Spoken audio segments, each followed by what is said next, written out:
sense. Okay, wow, look at this. This is like a first ever Pluto Podcast. Pluto Podcast. Well, I think it would be a great opener to the Pluto Podcast if we talk about, first, we definitely have to talk about what a fourth space is, because it comes up a lot. What would you say is like, for you defines what a fourth space is? When someone asks you, Adam, what is a fourth space? How is it different than a third space? How do you answer that question? Interest-based commonality of why people come to the space. So curation. And that's where, could you argue like something, an OG Soho house was a fourth space? Yeah, I actually don't know a lot about the origin story. I just know that it was started in the 70s, I think. And I'd take it another level to inquire whether or not a fourth space needs to be a consistent physical location. Because I think what we should pop up that Eventbrite report and study on, like, I kind of coined it or kicked things off in the whole fourth space lingo, but it was around being interest-based, where people can gather based off of shared goals, passions, interest, like-mindedness. Yeah, bringing like passions in the URL to the IRL. Exactly. Yeah. Exactly. They are really the ones saying like it's where digital and physical worlds bridge. But I mean, in my mind, fourth spaces because it is. Oh yeah. Sorry, finish. Yeah. So Gen Zs and millennials are pioneering a major shift in social connection, moving beyond traditional social settings to create fourth spaces. Wait, someone's trademarked it? Uh-oh. So fourth spaces, which are gatherings that transform online interests into meaningful real-world connections and self-discovery opportunities. Fourth spaces. Did they trademark it with an S, plural? Yeah. Then we're okay. We're a fourth space. So while young adults have spent cultivating digital identities and finding community online, research shows that they're now eagerly seeking ways to bring these connections into the physical world, with 95% interested in exploring their online interests through in-person events. I get it, but it's claiming then in that way that fourth space is like a new iteration or new sort of like innovation in the digital age, where I feel like fourth space is actually an ancient thing. It's been communal spaces, it's just they can exist digitally, but they have also existed, traditionally. And this is when we were talking about like, spaces like the Royal Legions or be part of the zeitgeist and defining what a fourth space can be. Yeah, that's interesting. If we zoom out a little bit again on like, the obvious, what is your first place and your second places, which are home and work. Even third spaces have a bit of a nebulous, like, they say like it was Howard Schultz coining cafes as third Starbucks spaces. And that, yeah. So then it's like, okay, well, so are bars, so are libraries. So any gathering space that people would spend meaningful time at that wasn't their home or their work. Yeah. A gym, one could argue, is a third space. Yeah. So for me, fourth space was always like, there's something value aligning about the community, like that connects the community. Like I think of actually like a Royal Legion as a fourth space. Yeah. Like in that case, these are veterans. There's, some sort of shared experience, shared set of values, shared set of something that brings them together under like an umbrella of an identity in a way that like not necessarily a Starbucks would or a bar would in the same sense. Correct. And the identity piece, that's also pretty interesting. Where, what is it, like what are the pieces or parts of someone's identity that, we outwardly project and ones that we withhold to ourselves, that I think part of what a fourth space is doing is helping people bring those out of just the inner world and into the outer world. Whereas I am this type of person and that's where I can see to be held and where I can belong when I embrace these parts of my identity. Yeah. I mean, we kind of got to call a spade. And I know we try to avoid it a little bit at Pluto, but like, it's not a religion. Yeah. It's not a religion. But nor is it a cult. It's not a cult. But, I think the institution of religion, and especially in the digital era when like, a lot of like, our generation, was disenfranchised by religion. And so it created sort of a vacuum. Yeah. And a lot of that, I think, went online in the forums and channels and chats and so forth. But then, what COVID taught us was like, we still need human connection. And like, and there's something intangible. You just don't, there's, the je ne sais quoi of sitting in a room beside someone, you just don't get on a forum, right?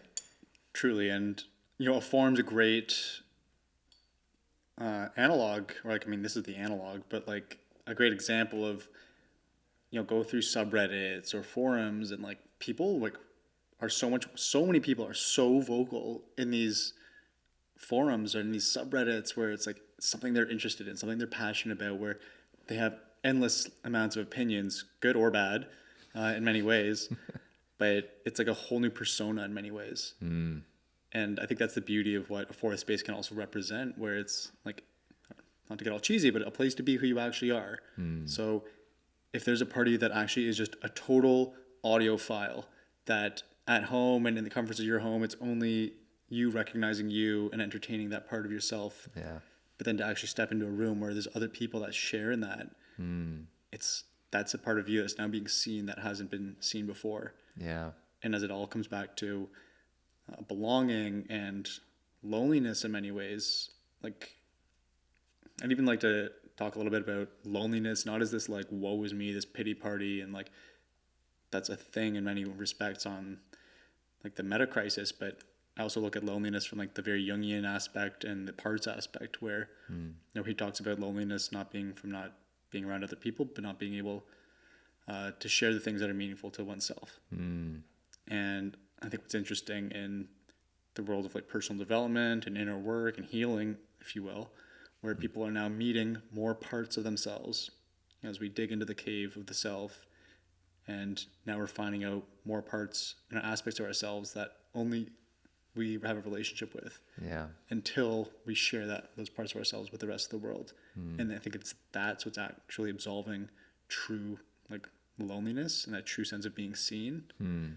Whereas on the surface level, it's why so many people can like have all these kinds of people around them, but if people are only seeing the very, the personas and the masks, of course the core is going to be so lonely. And that's, I think, what's been so sick about what we've seen in the past 6 months here. It's people finally being in a space where I can share my witchiness, or I can share my spiritual side, or this artistic side of me that nobody's really seen, but all of a sudden now you're playing at a concert. It's a celebration of the magical contrasts.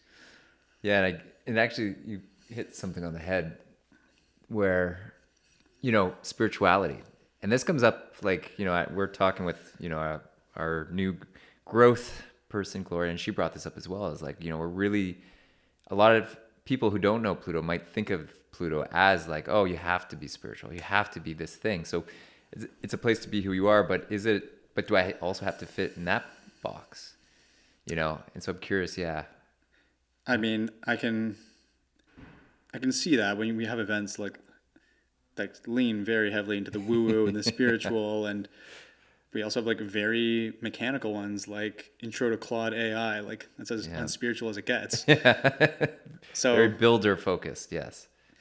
So I think two things come up there. It's people place a lot of attention and credence on maybe the parts of themselves that they haven't fully embraced or want to. So if that's what sticks out, that would almost be like a trigger. And to me, triggers are teachers in terms of these are parts of ourselves that we haven't fully resolved or integrated. And I'm not calling Gloria out in any means there. Sorry, Gloria. But if there are any things that a part of Pluto, because it is so diverse in the offerings, I would almost ask the community, like, what triggers you?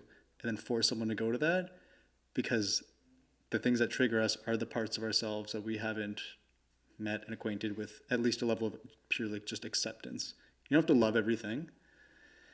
And then the other part of that I wanted to get into was on the spiritual side of it, where again we do like a lot of like the tarot and the astrology and new age spirituality. I think we definitely lean away from like religious stuff quite intentionally as well. But when it comes to spirituality, and this is where I believe like why maybe people feel that less than it being as optical, is I think authenticity is one of the highest forms of spiritual practice, regardless of religion, regardless of like even just practice. Just the act of being authentic to me is one of the most spiritual things someone can do. in my life, I've definitely experienced that in terms of like the more authentic I've felt, the more connected I do feel to something greater than myself. So spirituality is the practice of connecting to a higher power or something greater than something that's beyond oneself. I think an incredible way to do that is just to get to know the different parts of oneself that comes from doing inner work, that comes from communing and practicing in different ways. Yeah. That authenticity is almost the emergent behavior of having that connection. Yeah. Yeah, because spirituality is such an umbrella term. But I think one thing you mentioned is like the opportunity for growth more than anything. And Pluto being this co-creation space, right? It's member driven. It's not like you and I are picking the programming. We're not saying like, oh, this is what Monday is, this is what Tuesday is, this is what Wednesday is. It's literally the members come to us and say, I want to do this, I want to do that. And so it almost becomes its own organism or its own, breathing something that, this, Jackie has this, and this is what she's passionate about. And, Ashley has this, and this is what she's passionate about. And they might be on totally different ends of the spectrum, but they're all allowed, or they're all, they all can coexist in the space. And in a way, it gives people an opportunity to choose their own adventure, right? And yeah, we do see this a little bit, yes, with the spiritual events, but I also think like there's opportunity there for even like, I don't know, like I'm thinking about Lorna, and she's, putting on these conferences, and this is something like, she's extremely passionate about, is like health harmonized. Like, how can we, as a society, as a civilization, live in a more healthy way and in in fundamental ways, like, our relationship with natural light, like something super simple, but like a lot of us will put on sunglasses in the morning. Well, is that actually beneficial to us? And No. so, oh, sorry, yeah. No, putting on sunglasses is not beneficial. In the morning. Or yeah. And so you have, or I feel like I've been witnessing like the becoming of this passion of Lorna's, right? Like this is something she's always wanted to do. Pluto became a canvas for her to experiment with. And because it's a membership community, these members are going to her events, and like it's, fueling the growth of this thing. And that can be a growth edge, right? Being witnessed. Yeah, being witnessed, right? Yeah, because that's claiming a part of. Claiming might sound a little bit intense, but it kind of is that. It's claiming a part of yourself, like a passion. Yeah. But then maybe there's like something that's like maybe someone's less passionate about, but they're sharing it, trying to figure out if it's a passion or just like a fleeting interest. But if anything, it is just that act of acknowledging and owning. It's like, here's something in me. I want to share with the world because I think it is worthy of being shared, or because I just have that desire to be witnessed in association with it. I mean, how cool is that too, right? And like, it's the shit.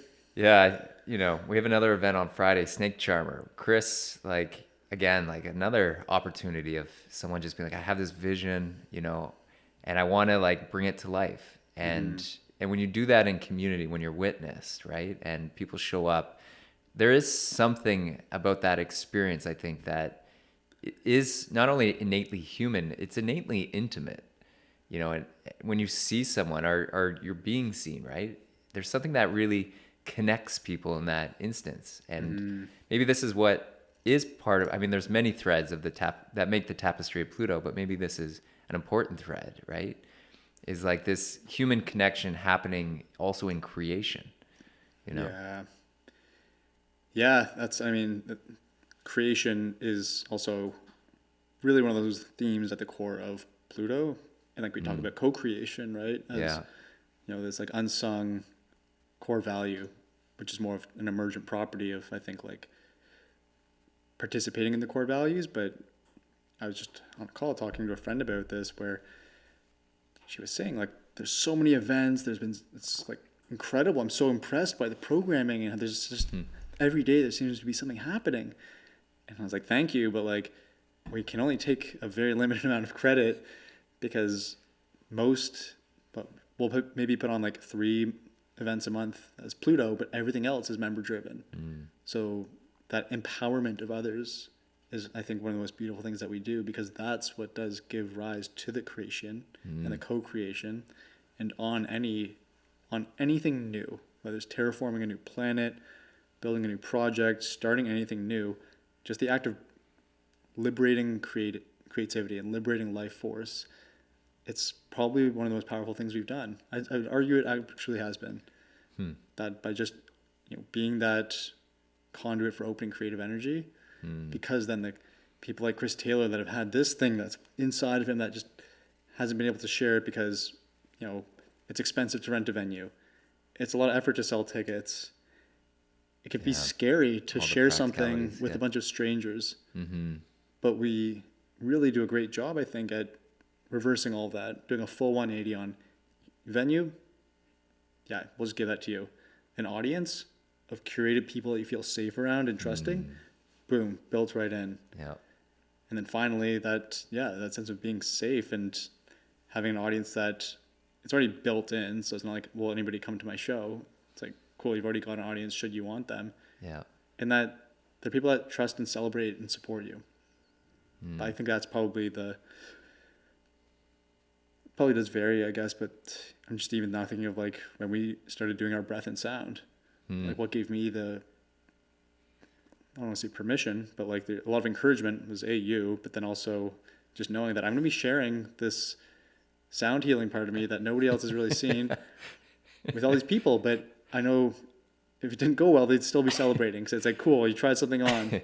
I love that, like, because I wrote your biography in the Luma, and I was like, Adam, I can't remember what I wrote, healer. But yeah, sound practitioner. You're like, okay, I guess I'm a sound practitioner now. I was like, of course you are. I mean, I think we all can be just by virtue of making noises, but that was a real step into, again, claiming that part of me. What has been just like a hobby at home, like you helped facilitate into being something that I was able to actually share. Yeah. And that's, I think, a really beautiful microcosm of just everything we try and do here. Yeah. Yeah. And I mean, it's opportunity, right? And opportunity is really endless. We should chat a little bit about member magic and co-connection, because I think that's a big part of, where we see the next. Do we think we closed the loop on fourth spaces? Oh, on what is a fourth space? Did we close the loop on fourth spaces? I mean, yeah, like a value-aligned community that's intentional, and it's about co-creation and bringing passion and interest into the real life. And I'm happy to continue to claim and lean into the whole fourth space thing, but like, is it a trademark physical pending space, or, I mean, also the trademark thing is, I don't want to get in trouble, but yeah, I'll pin this as a piece of homework to go through again. And again, this is where it's like, who guys, people, they'll define that as fourth spaces, but a fourth space is that place for interest-based gatherings to happen. Yeah. And at the end of the day, like, I think the vernacular is less important as the outcome. Absolutely. Which the human flourishing aspect and the human connection side of it, and people meeting more of themselves, meeting others, belonging, and that's probably as good a segue as it gets into the co-connect and the member magic side of it, because yes, the events have been spectacular. The things that happen downstairs are fucking epic, pardon my French, but that's still just scratching the surface of what happens at Pluto. Like, why is this so special? Because we're not an event venue. There's great events happening down there, but it's the people. Yeah. The curation of the people, the things that they bring through. But then there's that subterranean layer of where the real juice is that member magic and co-connect really, really, really highlight. Well, this goes back to, when we first were talking, so we met, like, I mean, we had given each other, like, sent a few texts back in 2023, but it wasn't until really January 24. Or sorry, a few texts in 2024. It wasn't until January 2025 that we really sat down and started to get to know one another. And at that time, you were conceptualizing this digital product that was gonna, tailor, like, it was gonna have, you would have in real life experiences, but it was gonna be decentralized. It could be in people's homes or different venues, but the community was gonna exist digitally. If you remember from those conversations, we talked about getting market feedback and, what do people want? What do the people want? And maybe having that guide the product. And so I think you took at that time 20, 30, 40 phone calls. You did quite a bit, I remember.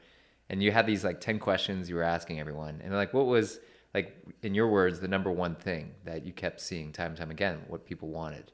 Connection. Yeah. Meaningful connection, which, yeah, I mean, that was such a fun exercise. And I do still need to go dig up all the interviews because it was connection from a platonic standpoint, from a romantic side, and then even just from a, like, I don't know what, there's like platonic, and then there's like, I think it's a level deeper of like really finding your people. So, there's like some really sad statistics, again, on like how bad loneliness in the US is for men, where like 1 in 5 men can't even name a single friend. Whoa. Yeah. That's a whole other thread to pull on, and wow. Probably more of a man camp conversation, to be honest. But even in just the interviews of people that I spoke to, which like I know, and like a lot of them were my friends, we're still saying that there's still this lack of like real connection. And I think that there's that post-COVID hangover part of it. But I think there's also just this innate, deep knowing that humans are meant to be more deeply involved in each other's lives than what we've come to experience. Yeah. And that, in my experience with, my friends and in what we've done, it's like, wow, there is. There's so much more color when what you can do is participate in these interesting things, not just on your own, but to experience them. Yeah. And revel in them with others. Yeah, it's kind of like, because we talk a lot about blue zones, obviously, and like, these spaces in the world where people live on average to the age of 100. And like one of the common threads is community. And clearly, like, Toronto, we don't have mountains for people to walk up and down, which a lot of blue zones do. We don't, a plant-based diet isn't always necessarily, the common thread here in this city, at least. But one thing that what we feel and what we're kind of like double downing on is like the community element, the friendships, the connections, and that actually plays such a big role in our human health. Totally. It's the, when you say community as well, and it's not like the very vapid and immaterial way that the word community has been thrown around. Right. Community wellness. It's like, okay, like memberships and followers and customers. Right. Like my community. Yes. Good call out. But really going into the word, like even like tribal is more of a more accurate. And I know that word like rubs some people the wrong way that are overly PC, but I don't really care. Because like real community, and I think what even we're still learning, requires how blue zones exemplify, which is interdependence. So actually being known and even involved in other people's lives. And I think why that feels so rare, that's important, especially in Toronto. In North America abroad, is just how independent and independence has been celebrated. Making it on your own, how removed from your community's lives you are. Yeah, absolutely. Even just how, like in condo buildings, like people are just so stranger to those they share walls with. How close to our chest people keep most details of their lives. How scared a lot of people are to just share life with others. And I can understand why when there's, abandonment wounds, betrayal wounds, like society hasn't even been nurtured in a way to really learn how this type of living can happen. Yeah. That's where like in Israel, they have the kibbutzes and like, and people think about like communes and shared living where maybe there's too much. Yeah. But I think there could be like a gap that we're filling in many ways where it's go home, live your own life, do your own thing at work. But what our little shared living room experience here has been is Pluto, the shared living room. Yeah, there's so much there, and just sharing a bit more life. Like sharing a kitchen to make lunch and meals every now and then, where it's just closing the gap a little bit on what can be strangers or just like members at the same place to, and a little bit more of my life is now a little bit more of their life. Yeah. And I think what that does is produce and why I think blue zones have such a strong emphasis on community is because now I can actually depend on you. And not in a way that's needy or not in a way that's frightening, but in a way that provides resilience. So you can take like the one side of things where it's lone wolf, hyper independent, and every decision in life I make, I have to bear the entire weight of that, whether it goes right or it goes wrong. And if it goes wrong, I have to take full ownership of that, and I got nowhere to look. Whereas I think being in community allows that, call it weight of the world, to be distributed across, instead of one person, across a couple hundred. Yeah. So if someone tries something and fails, like there's people they can count on, they can fall back on. Kind of like co-regulation. Exactly. You know? Exactly. And that to me is like that co-regulation from that perspective, from like just the sense of loneliness and belonging and psychological and psycho-spiritual safety that comes from that. Those are what I think make Blue Zones super vital, and why I think it is just this like huge missing piece in the longevity picture, where people in Blue Zones don't live the best lives because of all the biohacks and peptides and IVs. I can tell you that much. Yeah. I mean, sometimes it's just very simple, right? We don't have to overcomplicate it. Yeah.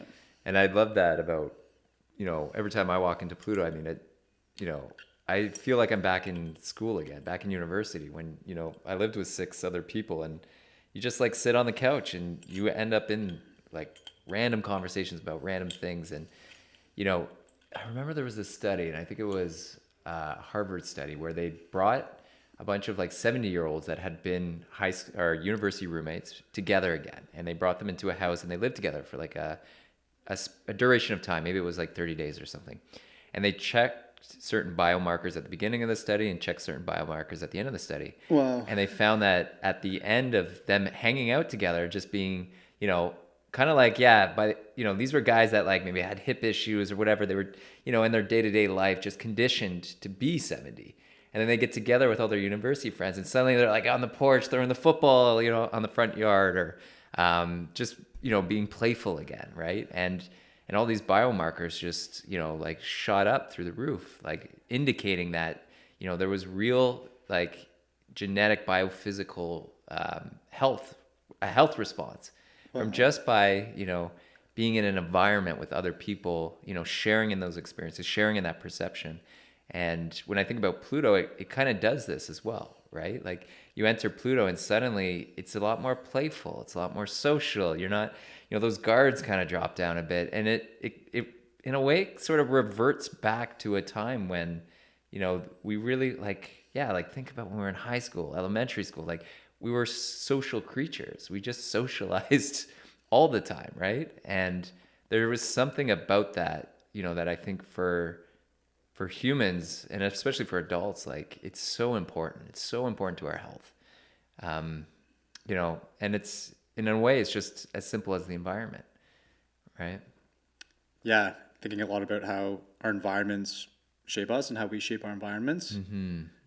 And I think that's what's been really beautiful about, the environment of Pluto space down there. It's how conducive it is to just that ability to come in, let the guard down, and be just who you actually are. Yeah. And that sense of, I think, imperfection in a way that the space is designed in, where it's clearly not like the fanciest place. Yeah. It's by no means, the highest tech or the, the furnishing. It can be quite obvious. It was Facebook Marketplace and IKEA, and like, thank God we had such an incredibly talented friend Manolia. Thank you, Manolia. Beautifying the place in a way. But I think that way it's perfectly imperfect. So that because the environment and the space that people are in is imperfect, nor will it inform and ask the people entering it to be perfect as well. Right. And so when they can be safely imperfect and just who they are, again, that's like such a great ingredient for feeling safe. Yeah. For belonging. Absolutely. And I really love the, I love like thinking about like, would we do anything different? I mean, I guess not necessarily do any.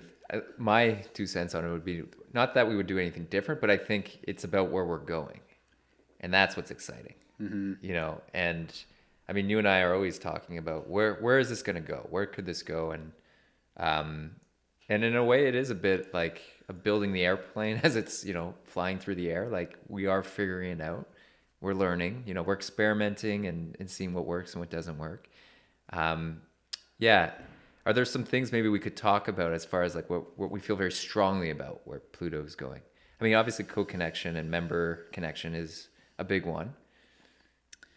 Yeah, maybe if you want to riff on Co-Connect a bit more on the event we did, and Yeah. I think what was so meaningful about that was, Yeah. in the 6 months, we've done so many mini experiments, different types of events, different, ways for people to experience Pluto. And that one event felt like we really struck like, oh, like this is it. This was the signal. This was the highest signal event. Noise. You could feel it even before it happened. Yeah. Just from uptake and the response rate for people wanting to attend. Yeah. And I kind of, you're right. And I knew that going into it. And so to me, what was so important about that event was, it was a curation of, so basically the event was like, we brought people together and we curated 3 matches, 20 minutes each. And they gave us like a bit of information on how they wanted to be matched and so forth. So it gave us some context. And we were initially thinking like, oh, maybe we could just, give this to AI and AI could help do the matches, let's make it easy for ourselves. But the reality was when we gave it to AI and with a bit more data, I would say what came back was like a 5 out of 10, maybe at best. What those, when I looked at some of the matches, sometimes like, cause we've gotten to know everyone, right? And these people and you see, 2 people being matched and you're just like, like they'll probably get along, but I don't know if that's, is that's it going to not, be a fuck yes or not? Yeah. And so really like just taking the time to like go through it. Like I think what AI did great was it gave us something to work off of. It gave us kind of a foundation, but then going through every single match and really taking the time to make those connections. And I think that was the biggest takeaway, is you can't take the human element out of this. Totally. And I do see for Co-Connect, as we do more of these, there will always be someone there making the matches. And I think there has to be. And I think that's part of the magic for the community, because then someone's behind this. Like someone thought of me and thought I should meet these 3 people, right? Intentionality, right? The thoughtfulness. And at the end of the day, there's nobody picking up more signal, more information, more knowledge on who these people are than you and I. Yeah. And we have millennia of evolutionary biology behind us to identify what connection between a human should actually look and, more importantly, feel like. And the way that we were able to go through each pairing line by line, sort, like, it's almost foolish of us to have thought that AI would be able to do even a remotely decent job compared to what both of us that have hand interviewed and hand onboarded each and every single one of these people. Yeah. And it's really one of those like Paul Graham, do things that don't scale experiences. Yeah. In the same way that Brian Chesky and his Airbnb co-founders would go in and hand take a picture of every single apartment that went on Airbnb. Yeah. It does have that same level of intimacy that dare we even want to, ever outsource? Or is that just a core part of what Pluto's always going to be, is that there is that beautiful, caring human touch? Yeah, because I think to get it to the degree of data that the AI would need, like basically you need to define a personality, right? And that's because when we do these onboardings, like we get to know someone, we get to know their personality, we get a sense of who they are. Are they more extroverted? Are they more introverted? Do they, how do they show up in the world? And who are other like-minded souls that show up in a similar way? And you could argue in one sense that maybe there's a value in meeting the opposite, and that's maybe some experimentation we can test out. Always just put them in 20 minutes with the person that we think will trigger you the most. Let's just, Pluto's a growth edge, so let's see how that goes. But like that's the thing, I guess, is like if we wanted the AI to get to that degree of understanding of a person, it would need a ton of data and maybe an uncomfortable amount of data for members, because then you're starting to get into a realm of like over surveillance. Yeah, like we're feeding it like the interviews, like how they're talking, and like it's pulling insights out of like this kind of thing, and I just feel like that's very un-Pluto. No, or I think so much of what we're trying to do is stay intact with the human. Right. Yeah. Not outsource it. And it's going to be messy, right? Like we're not always going to get it right because there's a human element for error.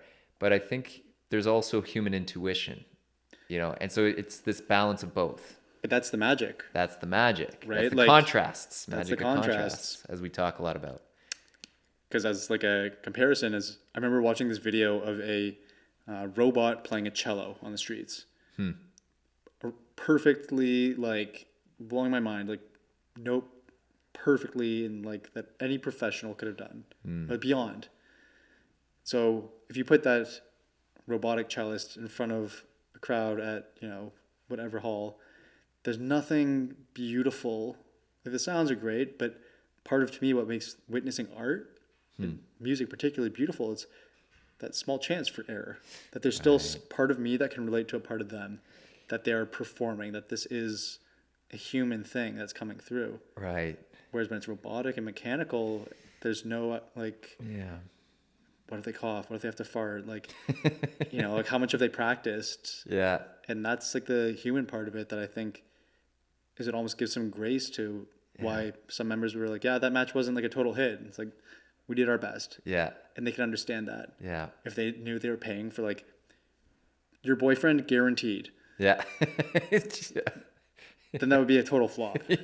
Well, that was actually a learning for me, because you bring that up. A lot of people had selected co-relate. I wasn't sure if co-relate would be a big one. Co-relate was the category of wanting to find a romantic partner, being in a season where you're open to romance, maybe is a better way to put it. And I made like I played a little bit of Cupid, but I didn't lean into it a lot, to be honest. There wasn't like a ton of people that picked it. I would say, like, out of the group, maybe like, I don't know, like 10 to 13% of people had selected co-relate. But it's vulnerable, right? It's a vulnerable thing to select. It's a vulnerable thing, to like kind of say to the world, that's what I'm open to. And I'm going to an event, maybe that could happen. And I just my takeaway was, like, if there are people choosing co-relate, like, I need to just, like, honor that a little more. Maybe actually put a bit more energy in, like, I would say it almost deserves its own experience. Maybe that's it, Or maybe it's like part of the mystery is, like, is this person matching me because they're also, or is it like maybe because we're both on the same career path? Yeah. The problem I saw, though, with doing just a co-relate event only is then it's like maybe a bit forced, whereas when you're connecting over different connections, not always just correlate, like you just kind of alluded to, maybe there's something else that comes through, like, maybe we're two people who had co-builds as ours, and it turns out we're really passionate about this thing, the same thing, but it also turns out, like, I kind of get a good vibe from this person, and I'm now curious, and so it kind of like is a bit more organic versus being like a relational event, matchmaking, where it feels a bit more speed datey, and I was trying to kind of avoid that. Yeah. I think, this is a great opportunity for user feedback and, like, member feedback. Like, everyone, for those people that keep filling out your feedback forms if you haven't. Yeah, exactly. Because there is something there. That could arguably be like, the grand prize is, like, finding your life partner. Depends on, it's a little bit. Well, there's a few who've met at Pluto that we know of. There are a few that have met at Pluto. But in terms of, like, maybe how much attention does that really deserve? If we're going to say, like, we want to help you do that it shouldn't be like a maybe. Like, I think that's actually something I'd want to be super, super intentional on. But that also does require that reciprocal, the member really trusting us with, like, what's your type? What's a good relationship look and feel like? Do you have, and that's the trust element, right? Yeah. And I'm not saying someone has to trust us with that information, but if they want to place that responsibility or that opportunity in our hands, then there has to be, like, such a strong foundation of trust that will hold that as sacred. One thing I'm kind of hoping for, in a way, is that also, rather than putting all the pressure on us to come up with the perfect event, that, like, other members come to the table and, like, I have an idea. For matchmaking? For matchmaking, yeah. Yeah, it's and funny. And they run their own events, Yeah. There's definitely the, like, will they do it as well? Because I think as awesome, as great as a good matchmaking event is, on the other side of the coin is how detrimental could a terrible matchmaking event be. So, oh man, yeah. How many fights were caused? Just the cringe. Yeah. You know what? Cringe. How much cringe and how much grimace. Yeah. Yeah, that's fair. But yeah, I guess to close the loop is like the big learning for us that started with, here's an idea, like the member magic of that curation of connection.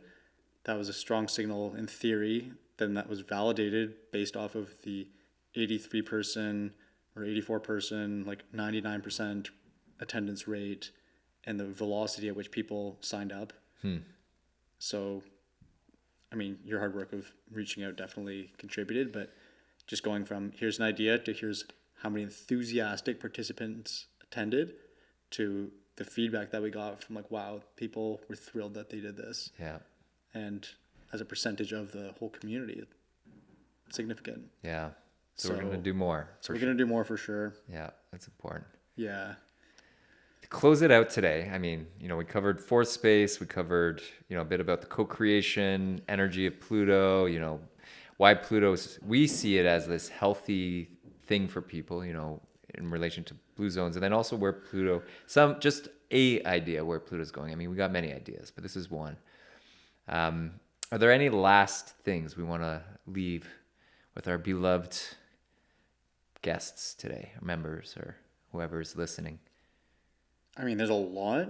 So I think this is just a great, first, pass at getting us behind the mics, because there's so much I could talk about that I'm like, we haven't unpacked like a million things. Yeah.